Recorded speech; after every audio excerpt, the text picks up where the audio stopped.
finals release is going to challenge Call of Duty Warzone, and it might be their smartest move yet, as long as they can solve one issue. I feel like we should try and help the other Oh, he got me. He got me. No, again. it's red.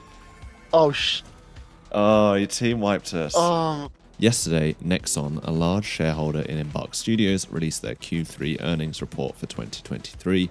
For those who haven't been following closely, Embark Studios, the makers of the finals, are very tight-lipped when it comes to their development process, and these earnings calls are one of the only ways we uncover ideas about their planned timelines. The open beta and previous closed betas have all dropped without much marketing or fanfare of any kind, and this has been a strategy that has worked well for them so far, giving that a staggering 7.5 million people loaded up the game during the week-long open beta this November. So following on from the latest earnings call, Nexon published a transcript and a presentation, and the finals was a huge part of this, with the biggest takeaway for fans of the game being that it is coming in a matter of weeks. Whilst they don't give a specific date, they are projecting revenue for Q4 off the back of the finals launch, which means it has to launch before December 31st, and realistically at least a few weeks prior to that date.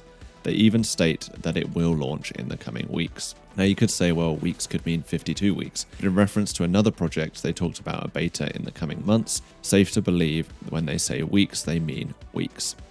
Now the obvious challenge here is that this will put them right in the line with the launch of Warzone 3, which is predicted to go live on Wednesday, December 6th currently.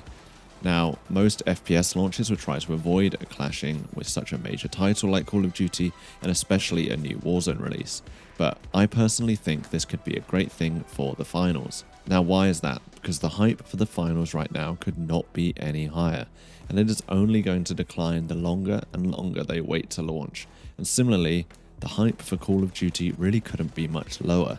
Sentiment on social media for the next iteration of Modern Warfare franchise is pretty low, and I think expectations for the new Warzone are cautious. I'd say cautiously optimistic, but cautious considering how Warzone 2 went. And I would argue that Battle Royales are becoming a bit of a dying genre in the FPS space. Everyone's looking for a return to Verdansk, a return to that hype of Warzone 1. Is it really ever going to happen? We'll have to see. And a lot of positive feedback for the finals is just how refreshing it is as a game. It does so many new and innovative things and just feels very polished as a whole game, in a time when frankly we've come to accept games being completely broken when they first launch. It would take a lot of balls for a small studio to try to take on COD, but I think now is the perfect opportunity for them to do so, because if Warzone Season 1 is a flop, I can imagine the hype for the finals is only going to get bigger and bigger. There is one problem though, that I alluded to right in the beginning of the video, and that is cheaters. I'm not sure. I died so quick to a pistol from a long way away. One player does have 8 kills already. Got it? Oh, I'm Nice. dead though. It's this guy. He's got 14 The same kills. guy. He's 100% cheating. Yeah, he's hacking. He's... Yeah. Oh, he's firing so fast. I just watched him kill another guy, and it was like he was using an SMG. Now, I played a lot of the finals open beta on both console and PC, and this is my only interaction with a blatant cheater, but maybe I just got lucky. I did see a lot on Reddit, a lot on social media, people complaining about cheaters. I always take it a little bit with a grain of salt, because people just like to say that. People overreact when they start to hear there are cheats in the game. They're like, oh, this guy's cheating, this guy's cheating. So this was blatant. Like, this guy had 50 kills by the end of the match. Over 50 kills, I think, and like you can see from the clips, it's just mowing people down. Insane.